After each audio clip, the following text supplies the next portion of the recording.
Assalamualaikum warahmatullahi wabarakatuh.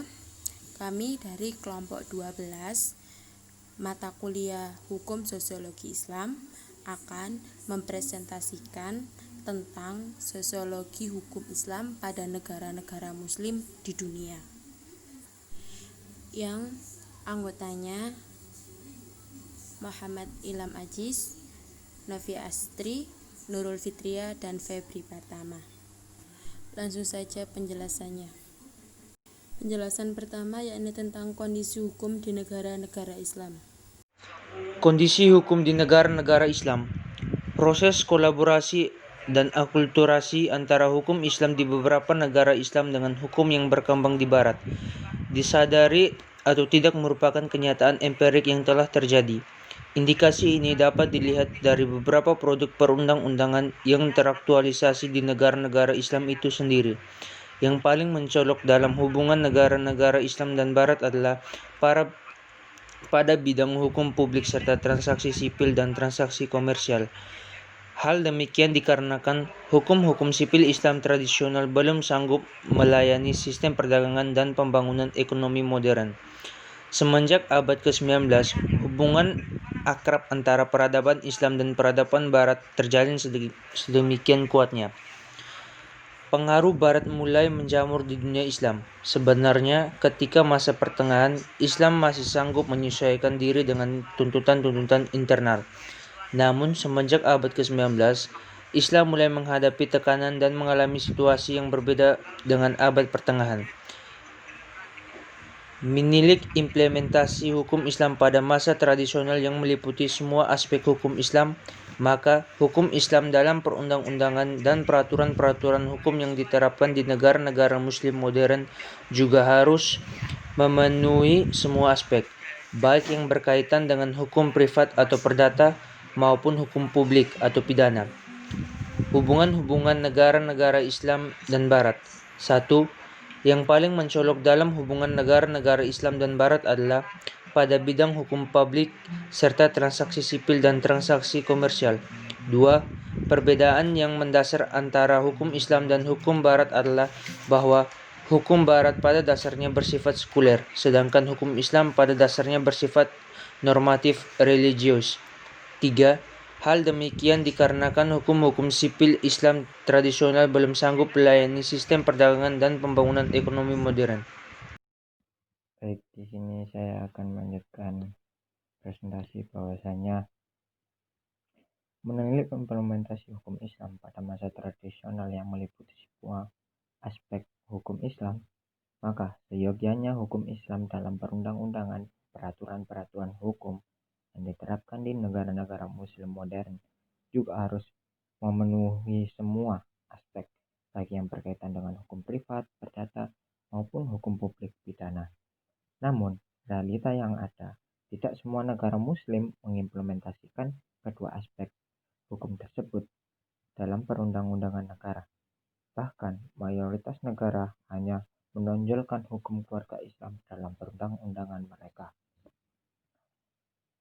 Daud Ali mengatakan, tidak diimplementasikannya hukum publik bahkan hukum privat Islam kecuali hukum keluarga dalam perundang-undangan negara muslim dikarenakan kedua hukum tersebut telah kehilangan jiwa wahyu ilahi dan sunnah Rasul akibat pengaruh penjajahan dan westernisasi hukum.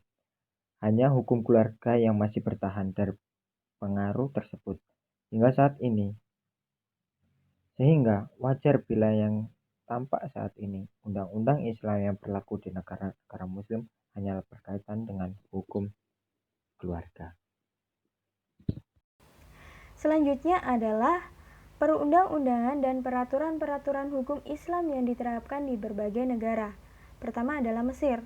Mesir dengan populasi penduduk yang 92% muslim adalah negara yang mayoritas penduduknya bermazhab Syafi'i.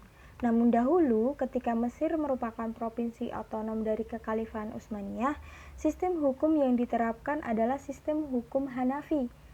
Setelah berada dalam jajahan Inggris Raya, sistem hukumnya secara perlahan terpengaruh terhadap sistem hukum Eropa yang dibawa oleh Inggris. Baru pada tahun 1920 terbentuk pembaharuan aturan perundang-undangan Islam yang berkaitan dengan status personal. Nah, ini secara ringkas perundang-undangan Islam yang diterapkan di Mesir.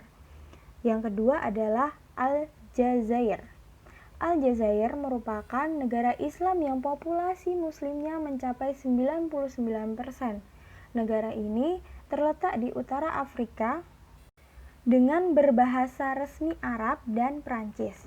Hukum Islam dalam bentuk perundang-undangan yang berlaku di sini hanya berkaitan dengan hukum perkawinan dan hukum keluarga, sedangkan hukum sipil, hukum kriminal, dan administrasi peradilan masih diwarnai dengan warna hukum yang dibawa oleh kolonial Prancis yang pernah berkuasa di negara ini.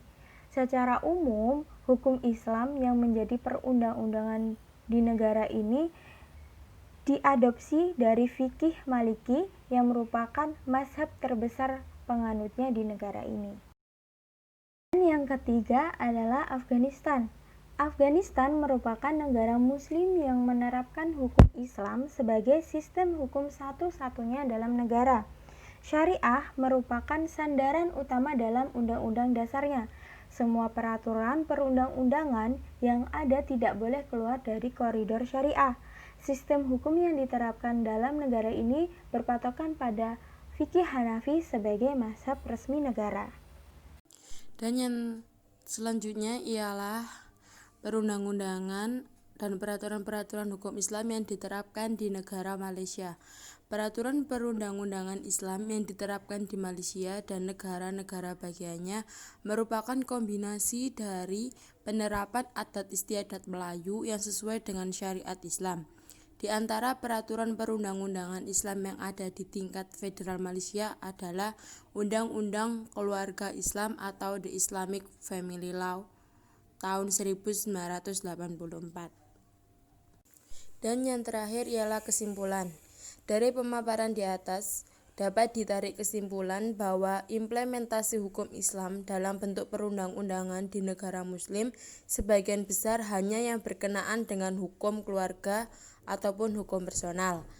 Nah, hanya sebagian kecil negara yang mencoba mengimplementasikan semua aspek hukum Islam dalam perundang-undangan mereka. Faktor pengaruh hukum barat dirasa masih dominan dalam aspek-aspek hukum di luar dua aspek di atas. Mungkin benar ungkapan Daud Ali bahwa hukum pidana dan perdata Islam telah kehilangan ruh wahyu ilahi dan sunnah Rasul.